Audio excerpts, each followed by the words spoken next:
वो रात जो कभी खत्म नहीं हुई। मेरा नाम आरव है और जो मैं बताने जा रहा हूँ वो कहानी नहीं, मेरी जिंदगी की सबसे भयानक सच्चाई है।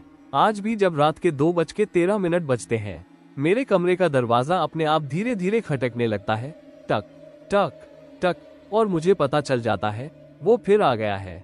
गांव जहां सब शुरू हुआ। ये बात 2013 की है।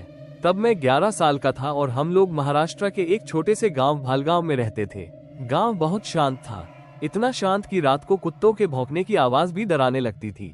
हमारा घर गांव के आखिरी छोर पर था और घर के पीछे था एक पुराना बंद स्कूल। वो स्कूल 20 साल पहले बंद हो चुका था। किसी को ठीक से कारण भी नहीं पता। गांव वाले कहते थे शाम के बाद उधर मत जाना, बच्चे रोते सुनाई देते हैं। लेकिन मैं बचपन से ही जिद्दी था। पहली बार एक दिन मैं और मेरा दोस्त सोनू क्रिकेट खेल रहे थे। गेंद उड़कर सीधी उसी स्कूल के अंदर चली गई। सोनू ने तुरंत मेरा हाथ पकड़ा, आरव मत जा, चल नई गेंद ले लेंगे। मैं हंसा, डरपोक कहीं का, और मैं अकेला अंदर चला गया। स्कूल के अंदर दरवाजा धक्का देते ही क्रीक ऐसी आवाज आई जैसे कई साल बाद खुला हो। अंदर घुसते ही अजीब सी बदबू, गीली मिट्टी, पुरानी किताबें और कुछ सड़ा हुआ। मैं धीरे धीरे क्लासरूम में गया। मेरी गेंद कोने में पड़ी थी। जैसे ही मैं उसे उठाने झुका, मेरे पीछे से धीरे से किसी बच्चे के चलने की आवाज आई, थक थक थक। मैंने सोचा सोनू मजाक कर रहा है। मैं बोला, आजा बे डरपोक। कोई जवाब नहीं। मैं पलटा और वहां कोई नहीं था। ब्लैकबोर्ड। मैं जाने ही वाला था कि मेरी नजर ब्लैकबोर्ड पर पड़ी। उस पर धूल जमी थी, लेकिन उस धूल पर उंगली से कुछ लिखा था, मुझे घर जाना है। मेरे हाथ से गेंद गिर गई। मैंने खुद से कहा, शायद किसी ने पहले लिखा होगा। तभी मेरे सामने ब्लैकबोर्ड पर अपने आप नई लाइन लिखी, तू मुझे क्यों छोड़ के जा रहा है। मेरी सांस रुक गई और तभी मेरे कान के बिल्कुल पास एक बच्चे की आवाज आई, मुझे भी साथ ले चल। मैं भागा, इतना भागा कि पीछे मुड़कर भी नहीं देखा। घर पहुंचकर तेज बुखार चढ़ गया। 3 दिन तक मैं कुछ बोल नहीं पाया। माँ पूछती रही क्या हुआ, लेकिन मैं बोल ही नहीं पा रहा था, क्योंकि मुझे डर था अगर मैंने बता दिया तो वो मेरे पीछे घर भी आ जाएगा। लेकिन वो आ चुका था। तीसरी रात मैं सो रहा था, अचानक मेरी आंख खुली। कमरे में कोई खड़ा था। खिड़की से आती चांदनी में मैंने देखा एक 11 साल का बच्चा स्कूल की ड्रेस में, पूरा भीगा हुआ, मुझे घूर रहा था। उसकी आंखें पूरी काली और उसके मुंह से सिर्फ एक बात निकली, आज तू नहीं भागेगा। उस रात मैं चीख भी नहीं पाया।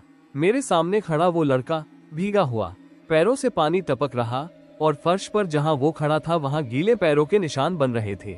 लेकिन सबसे डरावनी बात ये नहीं थी। डरावनी बात ये थी कि वो मुझे देख नहीं रहा था, वो मुझे पहचान रहा था। वो धीरे धीरे मेरे पास आया, मेरे बिस्तर के बिल्कुल पास खड़ा होकर बोला, आरव चलना, स्कूल चलना है। मेरी धड़कन रुक गई। मैंने उसे अपना नाम कभी नहीं बताया था। मैं कांपते हुए बोला, तू कौन है। उसके होंठ धीरे धीरे हिले, तू भूल गया, तू मुझे छोड़कर भाग गया था। अचानक उसके चेहरे पर गुस्सा आ गया। उसकी गर्दन एक झटके से टेढ़ी हो गई, आज नहीं भागेगा। और तभी सुबह 2:13 मेरी आंख खुली। मैं बिस्तर पर था, कमरे में कोई नहीं। मैं पसीने से भीगा हुआ था। मैंने घड़ी देखी, रात के 2:13। मैं भागकर माँ के पास गया और पहली बार सब बता दिया। माँ ने तुरंत मेरे माथे पर हाथ रखा। बुखार नहीं है, लेकिन जब उन्होंने मेरा पैर देखा, उनके हाथ कांपने लगे।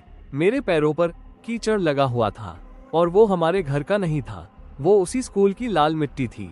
पिताजी का फैसला, पापा मुझे उसी दिन स्कूल के पास ले गए। दिन का समय था इसलिए डर कम लग रहा था, लेकिन जैसे ही हम गेट के पास पहुंचे, मुझे उल्टी आने लगी। मेरे कानों में वही आवाज, आरव देर हो रही है। मैं जमीन पर बैठ गया। पापा घबरा गए। उसी समय पीछे से गांव के सबसे बूढ़े आदमी तात्या काका आए। उन्होंने मुझे देखा, फिर स्कूल को देखा और तुरंत पापा से बोले, इसे यहाँ क्यों लाए, इसे वो पकड़ चुका है। पापा हंसने लगे, बच्चा है, डर गया होगा बस। तात्या काका चिल्लाए, ये वही समय है जब वो बच्चों को बुलाता है, पहले सपने में, फिर सच में। 20 साल पुरानी घटना। हम सब उनके घर गए। तात्या काका ने दरवाजा बंद किया और धीरे धीरे बोलना शुरू किया। 20 साल पहले इस स्कूल में एक लड़का पढ़ता था, नाम नील। वो 11 साल का था। एक दिन तेज बारिश में सारे बच्चे घर चले गए, लेकिन वो नहीं गया, क्योंकि कोई उसे लेने नहीं आया। शाम हुई, रात हुई, वो रोता रहा, मुझे घर जाना है। चौकीदार ने सोचा कोई ले गया होगा और स्कूल बंद कर दिया। अगले दिन क्लासरूम में उसकी लाश मिली। ठंड से जमकर मर गया था, लेकिन उसके नाखूनों से पूरी दीवार खुरची हुई थी और ब्लैकबोर्ड पर आखिरी लाइन लिखी थी, मुझे अकेला मत छोड़ो। उस दिन के बाद हर कुछ सालों में एक 11 साल का बच्चा गायब हो जाता है। तात्या काका ने मेरी तरफ देखा, उनकी आंखों में डर था। अब वो इसे दोस्त बना रहा है। 7 दिन बाद ये खुद चलकर स्कूल जाएगा और फिर वापस नहीं आएगा। माँ रोने लगी। मैं बोला, मैं नहीं जाऊंगा। तात्या काका बोले, तू नहीं जाएगा, लेकिन वो तुझे चलवाएगा। उसी रात मैंने कसम खाई, आज नहीं सोऊंगा। लेकिन कब आंख लगी पता नहीं चला। अचानक ठंड लगने लगी। मैंने आंख खोली। मैं घर में नहीं था। मैं खड़ा था स्कूल के अंदर और मेरे सामने वही लड़का खड़ा था। इस बार मुस्कुरा रहा था। आज जल्दी आ गया, चल। बाकी बच्चे भी इंतजार कर रहे हैं। पीछे से धीरे धीरे कई बच्चों के रोने की आवाज आने लगी। मैंने आंखें पूरी खोली और मेरे पैरों के नीचे टूटी हुई टाइलें थी।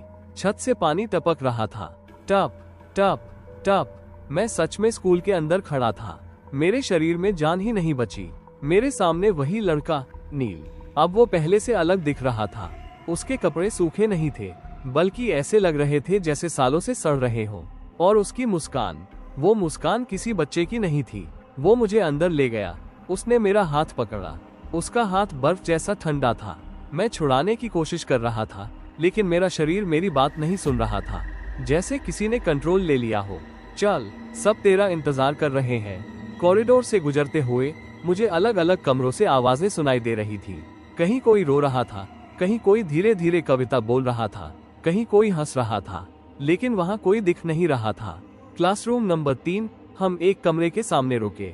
दरवाजा अपने आप खुला, क्रीक। अंदर अंधेरा था। नील बोला, अंदर जा, आज से तू यहीं बैठेगा। मैंने जैसे ही अंदर कदम रखा, मेरा दिल रुक गया। अंदर क्या था? पूरा क्लासरूम भरा हुआ था। बेंच पर बच्चे बैठे थे, लेकिन कोई हिल नहीं रहा था। सबके सिर झुके हुए थे। मैं धीरे धीरे आगे बढ़ा। तभी सामने बैठे एक बच्चे का सिर उठा। उसकी आंखें नहीं थीं, खाली गड्ढे। फिर एक और बच्चे ने सिर उठाया। उसका आधा चेहरा जला हुआ था। फिर एक लड़की खड़ी हुई। उसके पैरों के निशान नहीं बन रहे थे। और तभी सबने एक साथ मेरी तरफ देखा। नया दोस्त आ गया। पूरा कमरा हंसने लगा। वो हंसी मानव नहीं थी। ब्लैकबोर्ड पर अपने आप लिखना शुरू हुआ, अब तू घर नहीं जाएगा। मैं चिल्लाया, मुझे घर जाना है। अचानक नील का चेहरा गुस्से से भर गया। मैं भी यही बोलता था। किसी ने नहीं सुना। कमरे का दरवाजा धड़ाम से बंद हो गया। बेंच अपने आप खिसकने लगे। सब बच्चे धीरे धीरे मेरी तरफ आने लगे। यहीं रह, हमारे साथ रह। उनके हाथ ठंडे और गीले थे, जैसे मुझे पकड़ने वाले हों। तभी मेरी जेब में कुछ गर्म हुआ। माँ ने मेरे गले में एक छोटा सा हनुमान जी का लॉकेट डाला था। वो अचानक जलने लगा। कमरे में धुआं फैल गया। सभी बच्चे पीछे हट गए और चीखने लगे, ये इसे ले जाएगा, इसे मत जाने दो। नील जोर से चिल्लाया, भाग मत, भागना। मेरे शरीर का कंट्रोल वापस आ गया। मैं पूरी ताकत से दरवाजे की तरफ भागा। कॉरिडोर लंबा होता जा रहा था। पीछे कदमों की आवाज। दर्जनों बच्चे मेरे पीछे दौड़ रहे थे, रोते हुए, हंसते हुए। रुक जा, मत जा, हमें भी ले चल। मैं गेट तक पहुंचा और जैसे ही बाहर निकला, सब शांत। सुबह मैं अपने घर के दरवाजे के बाहर पड़ा था। माँ मुझे झकझोर रही थी। पापा घबराए हुए थे। तात्या काका मेरे हाथ में लॉकेट पकड़े मंत्र पढ़ रहे थे। मैंने पहली बात बोली, वो मुझे फिर बुलाएगा। तात्या काका बोले, अब ये रुकने वाला नहीं, तो उसका आखिरी दोस्त बनने वाला है। माँ रोने लगी, कोई रास्ता बताओ। तात्या काका धीरे बोले, रास्ता है, लेकिन इसके लिए उस रात वापस वहीं जाना पड़ेगा जहाँ वो मरा था। मैं कांप गया। उस दिन घर में कोई नहीं सोया। माँ लगातार रो रही थी। पापा बार बार दरवाजा चेक कर रहे थे और मैं कोने में बैठा सिर्फ घड़ी देख रहा था, क्योंकि अब मुझे पता था 2:13 होने वाला है। तात्या काका की सच्चाई। रात 11 बजे तात्या काका आए। इस बार उनके हाथ में एक पुराना कपड़े का थैला था।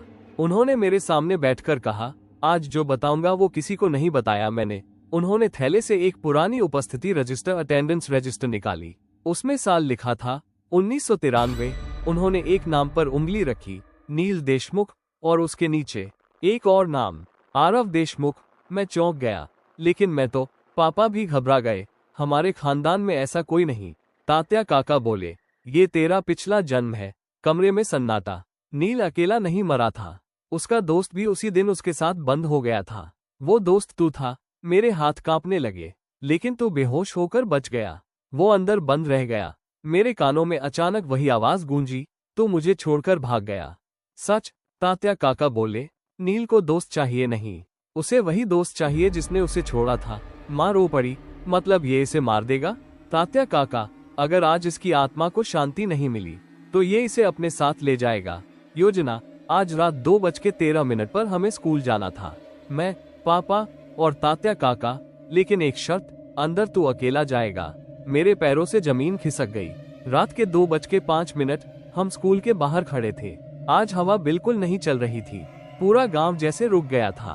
कुत्ते भी नहीं भौंक रहे थे। तात्या काका ने मेरे माथे पर राख लगाई और बोले, डर मत, आज भागना नहीं, आज इसे घर भेजना है। घड़ी 2:13। स्कूल का दरवाजा अपने आप खुल गया। क्रीक, अंदर। मैं अकेला अंदर गया। इस बार सब पहले से साफ दिख रहा था। कॉरिडोर में पानी भरा था, दीवारों पर छोटे छोटे हाथों के निशान, और आखिर में क्लासरूम नंबर 3। दरवाजा अपने आप खुला। वो इंतजार कर रहा था। नील बीच में खड़ा था, लेकिन इस बार वो गुस्से में नहीं था, वो रो रहा था। तू आ गया, इस बार मुझे छोड़कर नहीं जाएगा ना? मेरी आंखों में आंसू आ गए। मुझे कुछ याद आने लगा। बारिश, अंधेरा, ठंड, एक बच्चा दरवाजा पीट रहा है, और मैं बेहोश होकर बाहर ले जाया जा रहा हूँ। मैं फुसफुसाया, मैं सच में वापस आना चाहता था। नील रुक गया। अचानक पूरे स्कूल में जोर की आवाज गूंजी। बाकी बच्चे भी आ गए। सब चिल्लाने लगे, इसे मत जाने देना, ये जिंदा है, ये हमारा है। कमरा हिलने लगा, छत टूटने लगी।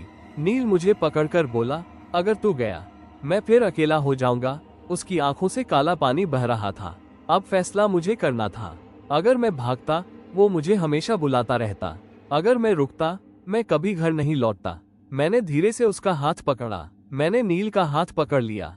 उसका हाथ बर्फ जैसा ठंडा था, लेकिन इस बार डर नहीं लग रहा था। मैंने धीरे से कहा, मैं भागा नहीं था, मुझे होश ही नहीं था, मैं तुझे छोड़कर नहीं गया था। पूरा कमरा शांत हो गया। बाकी बच्चे हमें घूर रहे थे। नील की आंखों में पहली बार गुस्से की जगह दर्द था। उसकी आखिरी रात। अचानक मेरे दिमाग में सब साफ दिखने लगा। तेज बारिश, बिजली नहीं, हम दोनों क्लास में फंसे। मैं दरवाजा पीट रहा था, वो रो रहा था। फिर मुझे चक्कर आया और मैं गिर गया। सुबह चौकीदार ने दरवाजा खोला। मैं बेहोश बाहर गिर गया, लेकिन नील पीछे रह गया। उसे लगा मैं जानबूझकर चला गया। मैं रोते हुए बोला, चल, घर चलते हैं। नील ने सिर हिलाया। मेरा घर नहीं है अब, मुझे बस कोई लेने नहीं आया। बाकी बच्चे भी रोने लगे। हमें भी कोई लेने नहीं आया, हमें भी घर जाना है। तात्या काका की बात याद आई। उसे दोस्त नहीं चाहिए, उसे विदा चाहिए। सच्चाई समझ आई। मैंने जोर से कहा, आज सब घर जाएंगे। अचानक ब्लैक बोर्ड पर अपने आप लिखने लगा, कोई लेने नहीं आएगा। मैं चिल्लाया, आएगा, मैं आया हूँ। मैंने नील को गले लगा लिया। पहली बार उसका शरीर इंसान जैसा लगा, ठंडा नहीं। अंतिम क्षण पूरा स्कूल कांपने लगा। दीवारें टूटने लगी। बाकी बच्चे धीरे धीरे गायब होने लगे। उनके चेहरे अब डरावने नहीं थे, सामान्य थे।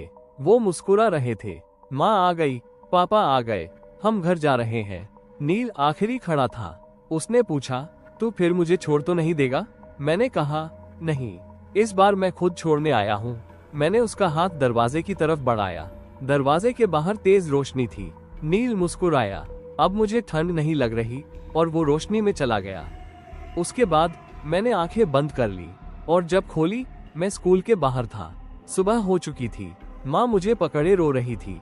पापा मुझे बार बार देख रहे थे जैसे यकीन नहीं हो रहा। तात्या काका मुस्कुरा रहे थे। आज 20 साल बाद वो सब घर गए। आखिरी बात, उस दिन के बाद मैं कभी 2:13 पर नहीं जागा। स्कूल कुछ महीनों बाद गिरा दिया गया, और उस जगह मंदिर बन गया। लेकिन कभी कभी बारिश की रात में दूर से बच्चों की हंसी सुनाई देती है। डरावनी नहीं, खुश वाली, क्योंकि इस बार कोई बच्चा अकेला नहीं छूटा। समाप्त भूत। ऐसे ही वीडियो देखने के लिए हमारे चैनल हॉरर स्टोरीज चैनल को सब्सक्राइब करें और बेल आइकॉन घंटी का निशान दबाएं।